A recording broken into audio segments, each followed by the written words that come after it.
get my 6.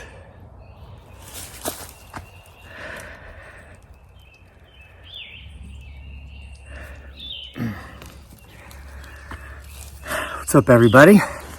Welcome back to the Crazy Lake Show here on Homesteading Off the Grid and whatever the heck this channel's about.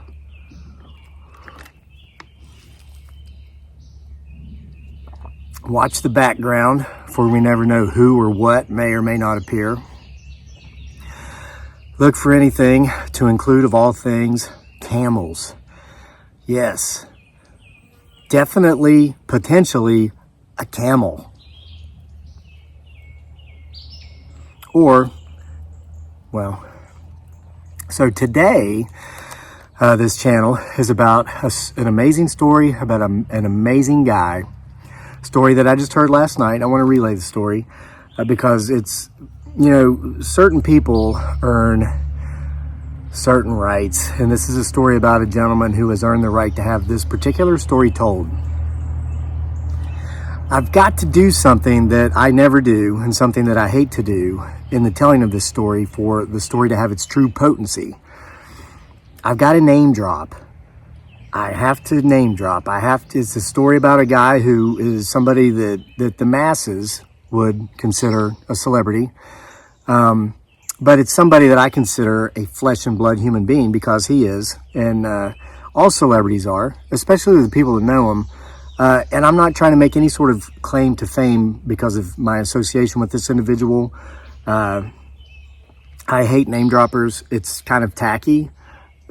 There's two reasons I don't do it. Number one, people that do it, who are in the habit of doing it regularly, it comes from a sense of insecurity, and they want people to think that they're more important than they are. Hey, if I know so-and-so who's actually done something, then maybe it will be assumed that I've actually done something. No, you met somebody somehow, some way. That person just happens to be famous for something, either having a skill set or an ability, or for something they've done or achieved. Okay, and number two, I don't need to do that because I know I'm important in the eyes of my creator and in the eyes of my family. And I don't give a rat's behind about how I appear in the eyes of anyone else. I just don't care. But with this said, so keep that in mind. But this is a story about a former football player named Heath Miller. Now, if you know anything about football, if you follow football, you know who Heath Miller is. He's retired tight end for the Pittsburgh Steelers. Amazing player, rookie of the year, his rookie year in the NFL, won a Super Bowl ring his rookie year. He was in another Super Bowl, I believe. I don't know if they won that one or not. When he was playing for the Steelers, I was overseas. I was in Iraq. I was in the Philippines. But he's also a UVA graduate. He played for the University of Virginia here in Charlottesville. Still holds every tight end record at UVA, holds every tight end record in the ACC. I believe he was an All-American. You can Google it. I don't want to confuse the facts here, and I don't do it intentionally. I have a lot of respect for this guy. I think he was like the first unanimously voted for All-American at the tight end position in football history. His plaques on the wall inside Scott Stadium, down there in Charlottesville. Amazing player. Huge guy, 6'8", like 270 when he was playing. Think like Tyson Fury, but an inch shorter. Just a giant. But one of the most humble human beings I've ever met. And I'm going to tell you a couple things about a couple of my experiences with Heath to display this fact for you so you'll understand. So that when you hear the story that I heard last night, you'll be amazed, but you won't be too surprised because it's just the kind of guy that this guy is. I live right outside of Charlottesville, and Heath and his family, they live here in the area too. And I think they've got a place up in Pittsburgh. But I was at a social gathering with my family once when we first moved here. We hadn't been here long. And Heath Miller was there. We knew somebody who knew somebody who knew him. And so we all just kind of happened to be at this event. And I see him come into this event and he starts making his way over towards us because the person that he was with knew somebody that we were with. They were coming over to say hi. And I've met celebrities before. I've never I would have never thought I would be the type of person that would be starstruck. But I see Heath Miller coming over, local legend, NFL legend, American legend. He had just retired, and I'm like thinking in my head, oh my God, that's Heath Miller. He's coming over here. So he comes over and he starts introducing himself or saying hi to people that were introducing themselves to him right there in our little tiny circle. I'm saying to myself, oh my gosh, just don't say anything stupid. Because I was feeling giddy, man, just to be in this guy's presence. And I guess I'm just like so many other people. That just naturally I felt giddy. And I'm just saying to myself, don't say anything stupid. Don't be an idiot. So he looks at me and I stick my hand out. I said, hi, my name's Kevin. And he goes, hi, I'm Heath. And first words out of my mouth were, oh, I know exactly who you are. And I was like, oh my gosh, you idiot. I can't believe you say that. And I'm like shaking his hand, giant, humongous hand. I mean, the guy's huge. And he's smiling. And I'm like, everybody knows you're Heath Miller. And I'm like, oh, that didn't make it any better. And I'm like, so I tell myself, just don't talk. Well, he acted like he never heard any of that nonsense. He smiles and he goes, so how long have you been living here in the area, Kevin? It's like he starts talking to me like I'm a normal person, and because I am, and so is he, just like you would anybody else, or just like any other person. And so I tell him, and then I tell him where my house is, and then we're talking, and we talked for maybe 3 or 4 minutes. And pardon me for wiping sweat. I'm not wiping snot. I don't think. I'm wiping sweat. It's almost 90 degrees already, and I just ran several miles. I've showered, but it's very humid, and the sun's coming right down on me there, as you can see. So anyway, after that meeting, it occurred to me that he did something. I was kind of embarrassing myself. He bailed me out. He ignored it. He's probably experienced that a million times, but then he started asking me normal questions about me. Never talked about himself, never spoke about himself. It was all about me. And I really took that as if he bailed me out. And I thought, man, what a great guy. And so humble, just as normal as anyone I've ever met, right? So several weeks later, we're at another social event, a gathering of sorts around here in the area. Well, here comes Heath Miller. And I'm like, oh, well, there's Heath Miller again. And I see him making his way through the crowd. And he's saying hi to people, and people are saying hi to him. And it occurs to me, he's approaching them. I mean, everybody's kind of got their eyes on him, but he's speaking to them first. He's saying, hi, Kathy. And he's going to the next, oh, hey, Ronnie, good to see you again. And I'm like, wow, who are these people at this place? I mean, I know there's a lot of celebrities here in Charlottesville. I didn't recognize anybody by sight, but there's also a lot of like corporate CEOs, federal judges.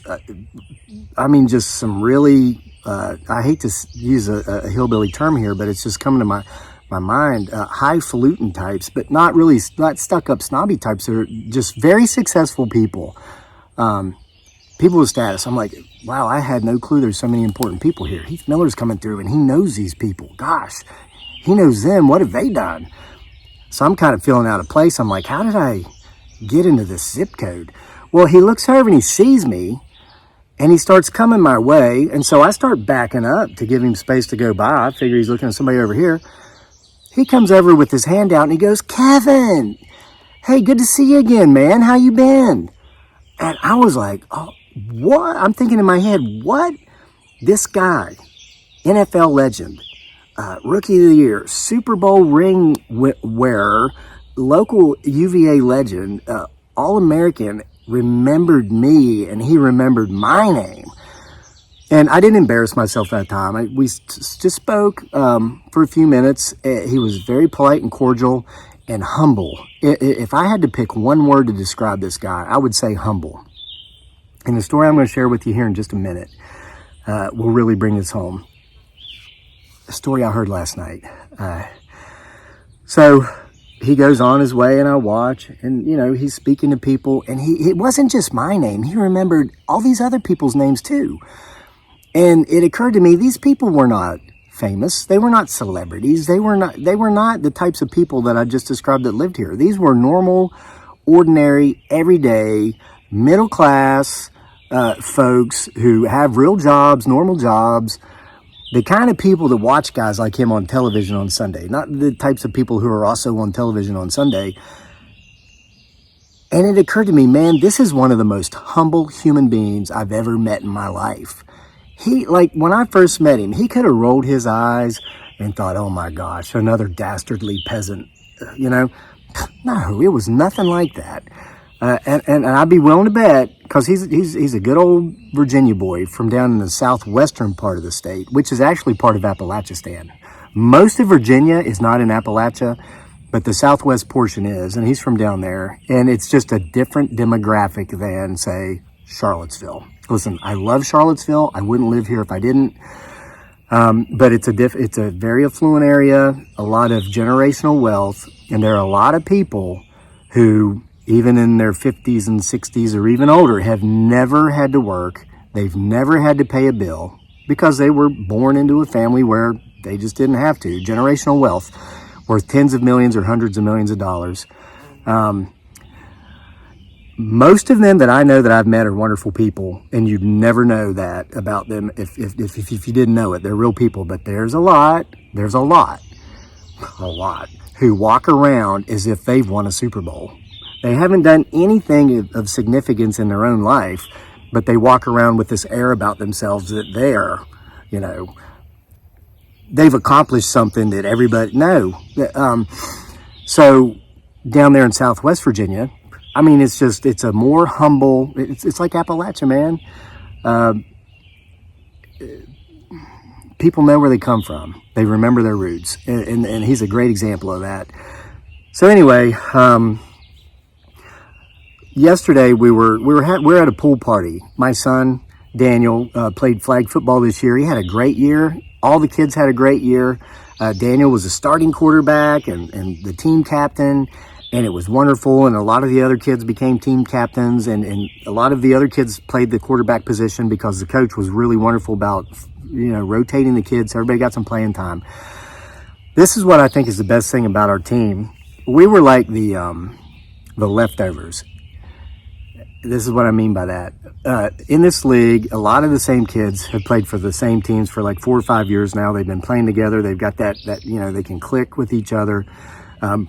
So at practices, they would be running plays and working on strategies. Well, our team, the leftovers, as I put it, were kids that had not been playing in that league for the last 4 or 5 years. Daniel, our son, he played once, like 4 years ago, and then he took 4 years off.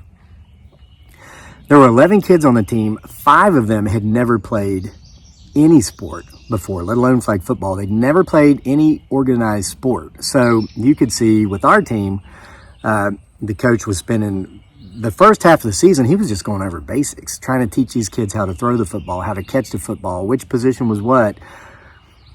But here's the best part of our season, I believe. By the end of the season, the last couple of games, you couldn't tell who the kids that had never played a sport before were, because they had all gotten so good and they had made such improvements. And in our last game, we lost to the team that went on to win the finals, and we made them work for it. That they didn't win that game until the last 2 minutes. I mean, that game was not over till it was over.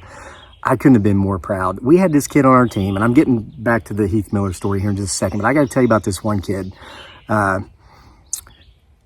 His name was James, common name, definitely not giving any last names or anything.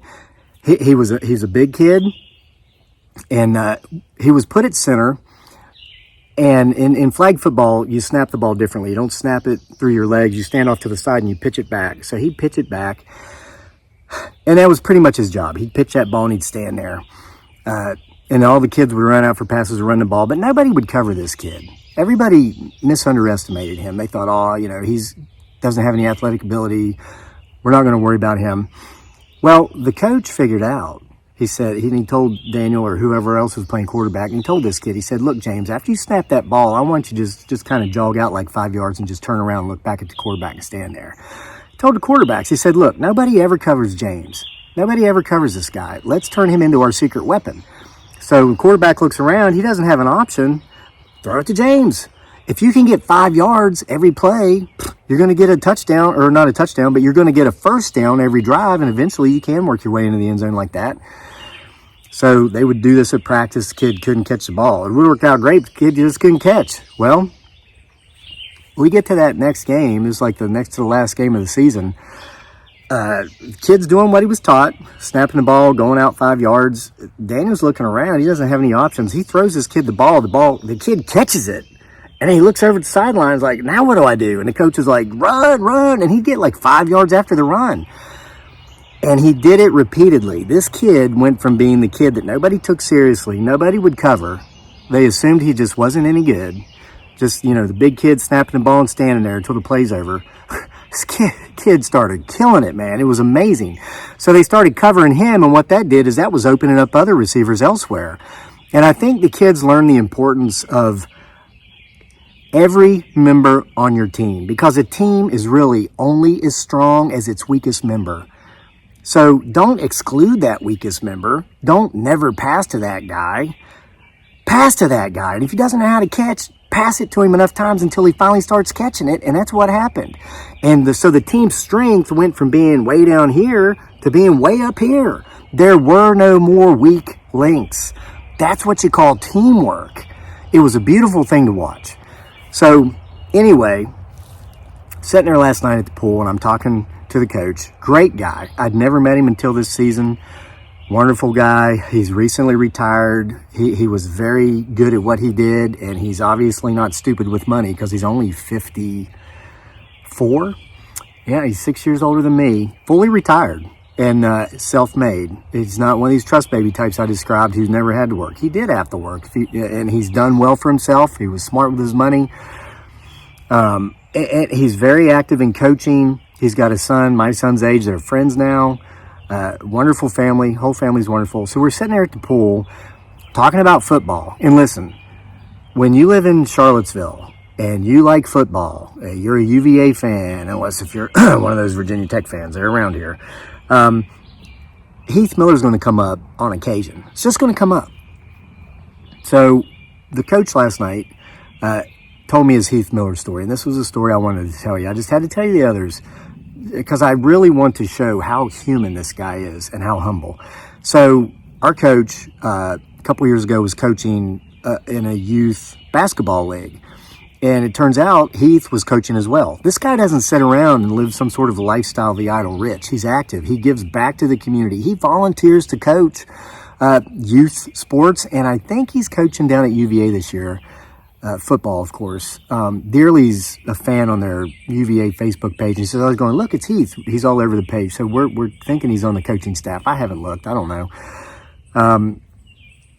Because I'm not an obsessed fan. I'm somebody who's had the honor to meet this guy and talk to him a few times on several occasions.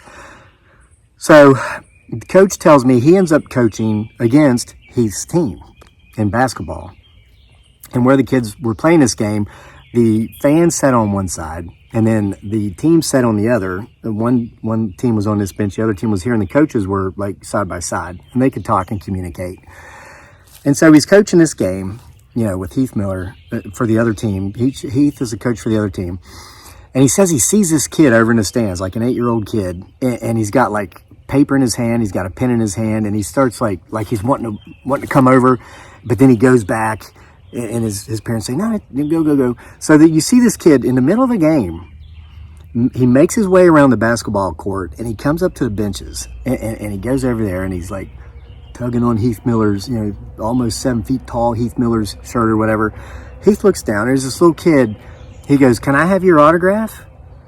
And Heath Miller looks at him, he says, you came over here in the middle of the game to get my autograph?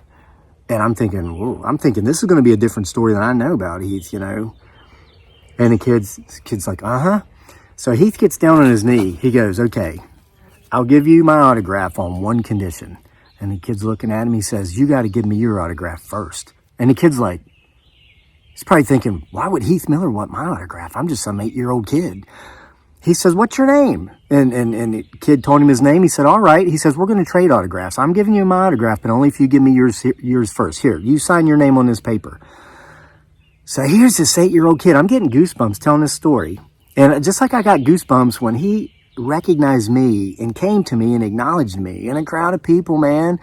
I'm just some guy that makes really weird videos on YouTube and writes some really crappy books that if it weren't for all these people who watch me on YouTube buying them because I say, hey, go to our Etsy store, the link's in the description box below, and buy one of my books because I'll autograph it and send it to you, or Amazon, whatever.